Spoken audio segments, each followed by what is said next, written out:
depuis les années 80, la création de la monnaie unique de l'Afrique est en cours. Alors, c'est toujours un rêve. Nous en parlerons encore aujourd'hui dans le débat du jeudi avec deux amis que je vous ai invités. Alors, aujourd'hui, nous parlerons de l'éco avec Thiero et Diapenda. L'éco, la nouvelle monnaie pensée pour l'Afrique depuis des années qui échoue à chaque fois. Aujourd'hui, nous allons discuter sous divers angles. Alors, pour cela, nous revenons sur le plateau après cette pub. L'Urgence panafricaine de Kémy Séba vous invite ce samedi 14 à être mobilisé partout en Afrique afin de dire non à l'imposture. Amis internautes, bienvenue sur le débat de jeudi, votre émission préférée.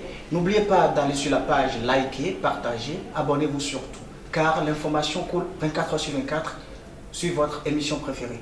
Alors, Monsieur Tiano, bonjour et bienvenue dans notre émission de ce soir. Bonjour.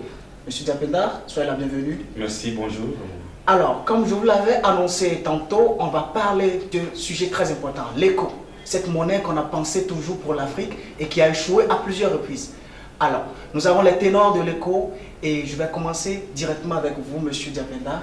Oui. L'éco, Oui. cette monnaie qu'on a rêvée pour l'Afrique, pensez-vous que la CEDEAO en a besoin? Bon, tout d'abord, je vous remercie de m'avoir invité sur le plateau du débat du jeudi. Et en ce qui concerne la monnaie, l'éco, moi je pense que l'Afrique elle-même, surtout les pays africains qui sont concernés, ne sont pas vraiment prêtes pour l'éco. Parce que, bon, je ne suis pas un économiste quand même pour vous déchiffrer au plus profondément donc, du problème, mais je pense que ce qui est plus intéressant et important pour les Africains, c'est d'avoir aujourd'hui une indépendance économique d'abord. Il faut qu'il y ait vraiment des politiques qui essaient toujours de cerner les réalités économiques et les ressources minières. Exact. On va revenir sur l'indépendance économique, mais pensez-vous toujours, parce qu'il y en a qui pensent que c'est pas normal que des peuples indépendants utilisent toujours une monnaie comme le CFA. C'est pour ça peut-être les gens pensent à l'éco aujourd'hui pour se débarrasser de cette dépendance-là. Effectivement, c'est pas très important et puis c'est pas avantageux pour un peuple donc d'utiliser une monnaie, c'est-à-dire étrangère, parce que l'éco, c'est pas lorsque nous utilisons le franc CFA, c'était pas la monnaie qui était le problème, c'est-à-dire la façon dont on fabrique le système de gestion. Et le pays comme la France, qui est toujours derrière tout ce problème, qui ruine les terres africaines et le peuple africain. Donc c'est ça le problème. La réalité même, ce n'est pas la monnaie en question, mais c'est le fait aujourd'hui de garder la puissance, de garder la force des nations, c'est-à-dire les sous-sols, utilisés en faveur des politiques français et des enfants français. Par exemple, l'Afrique, nous on souffre, il n'y a pas de santé, nous n'avons pas accès à l'eau potable.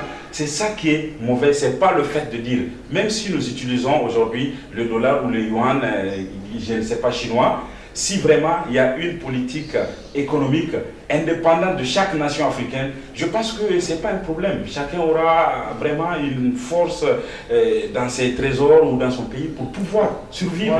Voilà qui est bien dit, voilà ce que vous pensez de l'éco. Pour vous, ce n'est pas encore le changement qui pose problème, mais c'est le système de gestion. C'est le système de gestion. Je ne vais pas vous couper la parole, mais je vais permettre à Thiero, notre invité, c'est sa première fois sur notre émission. Donc, merci.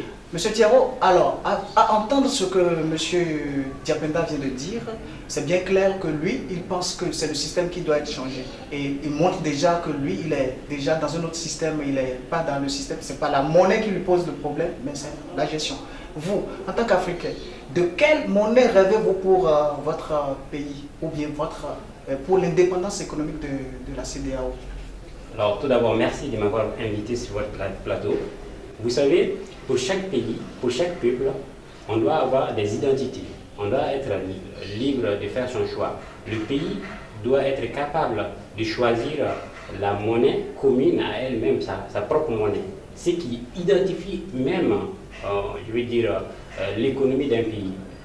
Quand on regarde... De quelle monnaie vous rêvez pour la moi, je rêve d'une éco africaine, c'est-à-dire on change sur franc CFA que nous avons pour le moment, parce que ce n'est pas du tout notre identité. Ça ne reflète pas également les tendances économiques de nos pays. Et puis aussi, il a fait mention de certaines circonstances, on va dire, qui jouent sur le déroulement de ce franc CFA. Moi, j'aimerais qu'on puisse changer premièrement de monnaie, qui est le franc CFA pour l'éco, et en même temps, les conditions et les termes de cette monnaie, on doit les réviser, parce que la monnaie que nous avons avec le franc CFA, les conditions qui ont été signées à l'époque ne reflétaient pas surtout, je dirais, les tendances économiques de nos peuples. Et également, je pense qu'au fur et à mesure que les années avancent, on doit toujours essayer, même la constitution de nos différents pays, ils essaient d'adapter en fonction du temps. Et je pense qu'on doit changer le franc CFA pour l'éco et on doit changer également les conditions de cette monnaie. Exactement, mais je crois quelque chose qui est très important que je vais souligner et vous reposer une question, peut-être que je vais retourner d'abord à M. Sivou, mais vous avez anticipé sur ma question. Le problème d'éco aujourd'hui a aussi quelque chose de très important qu'on soulève. L'éco n'est pas aussi accepté à l'unanimité, c'est-à-dire dans la façon où elle est pensée aujourd'hui. D'autres sont allés jusqu'à surnommer une éco Ouattara et une éco qu'on voudrait avoir. Parce que déjà, Diapenda a dit qu'il faut changer juste le système. C'est pas seulement le système de gestion. Mais quand on parle de éco Ouattara, l'unanimité n'est pas encore là. C'est pour cela que je vous avais demandé tantôt de quel éco vous rêvez exactement pour l'Afrique. Je rêve d'une éco pour toute l'Afrique, les pays qui sont décidés à changer cette... C'est-à-dire les pays de la CEDEAO les pays de la CEDEAO, les pays du CEMAC, de l'Afrique centrale, même avec également d'autres pays partenaires qui veulent intégrer ce groupe-là. Moi, je pense que ce sera beaucoup plus commode d'utiliser une monnaie unique à nous tous afin de mieux échanger entre nous. Ça, quand même, c'est pour tout pays, pour toute économie, on doit regarder d'abord les fondements basiques des produits qui se trouvent dans nos pays. On sait que nous avons l'avantage, on a un sous-sol très riche, avec une monnaie unique, il y aura beaucoup plus de la simplicité d'échange entre nous. Et moi, je pense que quand on regarde déjà, ce serait une très bonne chose d'ailleurs de choisir l'éco, parce que si vous regardez les pays qui utilisent l'euro, par exemple, ils ont un échange à hauteur de 60%, alors que nous, entre nous, pays africains, je prends l'exemple sur la Côte d'Ivoire, le Sénégal, le Mali, le Burkina Faso, ils ne peuvent même pas échanger en termes de matières premières à hauteur de 15% durant toute une année. Ça, c'est un problème. Et ce problème, pour corriger cela, il a fait mention, notre collègue Diapenda, des conditions. Bien vrai qu'on doit changer cette monnaie, et j'aimerais que cette monnaie soit une monnaie pour la CEDEAO, bien évidemment, et la CEMAC, mais on doit aussi faire le point surtout sur les conditions d'utilisation de cette monnaie. Bon, je parle de ce faire en rapport avec les autres monnaies. Je pense que vous aurez des... Oui, mais déjà, on doit revoir les conditions des thèmes d'échange. Mais vous et moi, on n'est pas les ténors. Alors là, je vais rapidement poser la question à Diapenda. Monsieur Diapenda, on a parlé de... C'est vous qui avez déjà mentionné qu'on doit revoir la gestion, les thèmes d'échange et tout. Mais les ténors ne sont pas forcément ceux qui vont bien décider. Parce que les ténors aujourd'hui, ceux qui sont en tête pour cette négociation, vous les connaissez, il y a le président ivoirien Alassane Ouattara, il y a d'autres qui sont en train de négocier. Est-ce que vous faites confiance à ces ténors-là? Moi, personnellement, premièrement déjà, ECO, moi je ne connais même pas ECO. Ce n'est pas un nom qui sonne bien dans mes oreilles parce qu'elle n'est pas africaine. Et deuxièmement aussi, le monsieur que vous venez de dire, le président Alassane Ouattara, bon, je le respecte parce qu'il est président d'un État, d'un pays, d'un peuple ivoirien qui est un peuple frère. Je peux pas, et puis je ne suis pas ivoirien, et je ne peux pas le critiquer à fond, mais aujourd'hui, si lui, il prend le flambeau, il veut aujourd'hui soulever très haut le drapeau de l'Afrique, je pense qu'il est mal parti parce qu'il ne connaît pas la réalité de l'Afrique. Il a passé tout son temps. Vous parlez quand même d'un économiste, hein? Non, c'est un économiste en faveur des Occidentaux. Aujourd'hui, si vous voyez Alassane Ouattara à son âge, et puis il essaie de défendre un système sur les papiers. En Afrique, nous avons nos origines, nous avons nos valeurs, nous avons nos traditions, ce qui nous ont permis à être des hommes forts pour libérer la France et plein d'autres pays. Et aujourd'hui, si nous constatons que nous sommes toujours faibles économiquement, nous sommes faibles en termes de développement, ce qui veut dire que toujours à la tête, nous avons des blancs nous avons des noirs, nos compatriotes qui nous gouvernent, mais à l'intérieur qui sont des blancs, qui sont nés de mère, de père, mais qui sont en réalité des Occidentaux, parce qu'ils réfléchissent en fonction d'un système. Un système ne peut pas guider une nation ou une personne. ECO, c'est quelque chose qui est fondé sur des fausses bases. La CEDEAO existait depuis. Nous avons une crise insécuritaire dans le Sahel. Nous avons une crise insécuritaire un peu partout en Afrique, tout simplement parce que la CEDEAO n'est pas une CEDEAO africaine. La CEDEAO même, on doit revoir la CEDEAO. On doit revoir l'Union africaine, tout simplement pour que l'Afrique puisse vraiment avoir une base fondamentale et un départ pour reculer d'abord et prendre de l'élan. Parce qu'aujourd'hui, les pays qui sont dans la CEDEAO, par exemple, je peux vous dire les 14 ou les combien des pays qui sont membres de la CEDEAO, aujourd'hui, ça ne permet pas aux Africains d'être sécurisés dans même l'Afrique, en plus forte raison à l'Occident.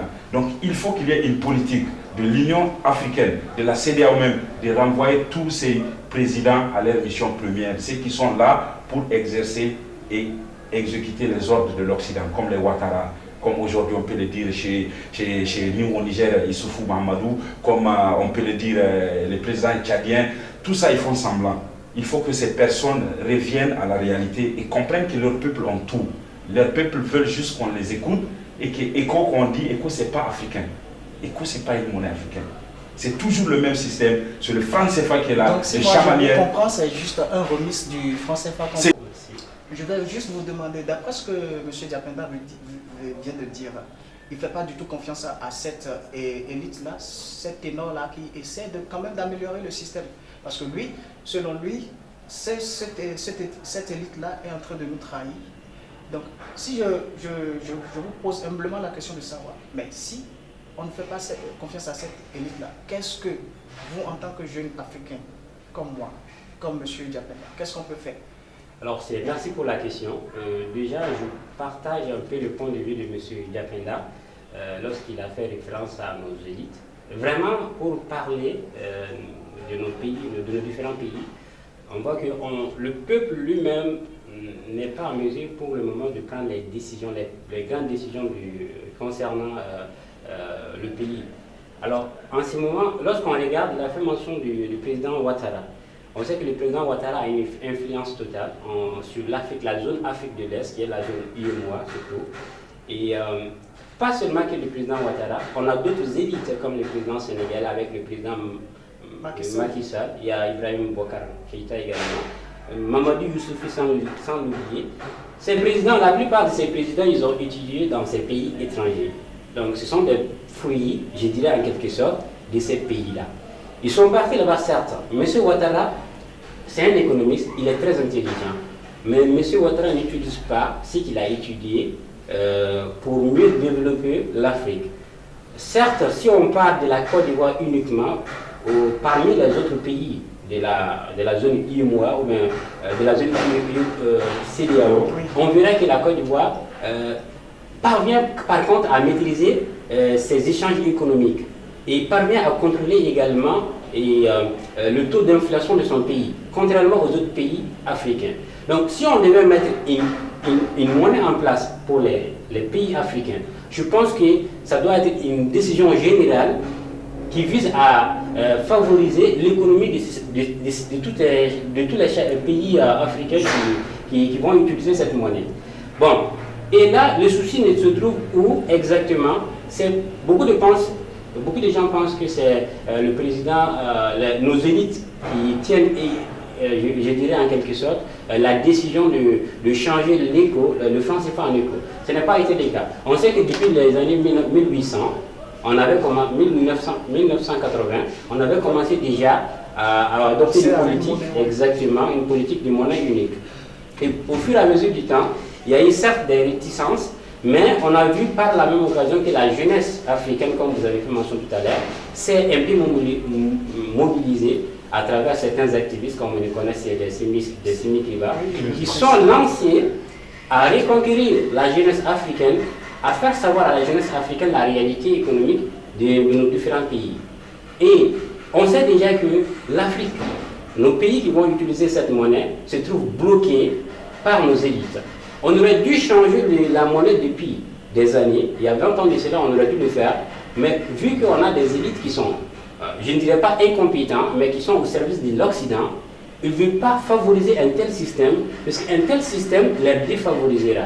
C'est-à-dire, nous avons nos entreprises nationales, et la plupart de ces élites, ils ont leurs intérêts là-bas. Donc, les accords qui ont été signés entre l'Occident et nos pays les favorisent, je dirais, parce qu'on a d'après la politique, une des conditions du franc CFA, c'est qu'on a une forte mobilité des ressources. C'est-à-dire qu'un président, les recettes réalisées sur les échanges peuvent être déplacées vers l'Occident facilement. Donc ça favorise maintenant, vous savez que nous sommes dans des pays avec un fort taux de corruption, une forte taux de corruption, je veux dire. Et ces pays-là, ces présidents, je dirais, ils prennent l'argent du peuple, ensuite ils font le mouvement vers l'Europe. Donc avec les conditions qui ont été signées en accord avec le franc CFA, ça les permettra d'être encore plus riches. La raison pour laquelle, si vous regardez la plupart de nos présidents de ces pays utilisateurs du franc CFA, vous trouverez qu'ils font partie des plus riches de leur pays, contrairement à la population elle-même. Vous voyez? Donc moi, je pense qu'il y aura un frein quelque part. Justement, pour les freins, on va en parler, mais qu'est-ce que vous pensez de cette élite-là? Puisque cette élite-là décide, mais la jeunesse, elle fait quoi? On a cité tantôt Kémy Séba de l'Urgence panafricaniste, qui essaie de mobiliser quand même, mais le temps que cette jeunesse comprenne, est-ce que, parce qu'il y a une échéance, on parle de 2020, on parle quand même de 2020, parce qu'on dit à partir de 2020, il faut quand même cette liberté économique, d'accord? On parle quand même de 2020. Donc, cette échéance-là va être bientôt dans quelques mois. 2020, c'est pas. Qu'est-ce que nous faisons? Finalement, qu'est-ce que nous faisons? Parce que nous voulons changer la monnaie, mais qu'est-ce que nous faisons? À part quelques mobilisations là, qu'est-ce que nous faisons? Je pense que pour que la jeunesse puisse être sensibilisée sur la nouvelle monnaie, on aura besoin d'organiser, comme notre collègue Kémy Séba, l'activiste, a l'habitude de faire, des mouvements, d'accord, c'est-à-dire des séminaires également. Parce qu'on a vu maintenant que le meilleur moyen de faire passer une information aujourd'hui, c'est à travers l'Internet. Je pense que l'Internet maintenant a joué un grand rôle dans la circulation de l'information. Beaucoup de gens se sont désintéressés et la majeure partie de nos pays également, quand on regarde le taux d'alphabétisation, on voit que on détient le taux d'alphabétisation le plus bas dans tous nos pays presque. D'accord? Donc, et la jeunesse se trouve accaparée par un service qu'on appelle Internet. On a pu faire passer le message de plusieurs manières. D'accord? Je pense que la jeunesse africaine doit encore se mobiliser. Surtout la mobilisation. Exactement. Et on doit essayer de convaincre ceux qui n'avaient pas participé au mouvement récemment. Et je pense qu'il y a beaucoup de choses à faire. Je suis sûr que les amis internautes vous écoutent parce que, comme vous l'avez su bien dit, c'est très bien dit, ça se résume à la mobilisation. Il faut que la jeunesse africaine, selon vous, se remobilise afin d'éradiquer cette plaie-là qui est en train de vraiment détruire notre développement, notre avancement. Donc, on va revenir dans la partie 2 de l'émission et parler juste des défis de l'écho et des défis de la presse franc CFA. Je vous reviens tout de suite avec mes invités. Merci.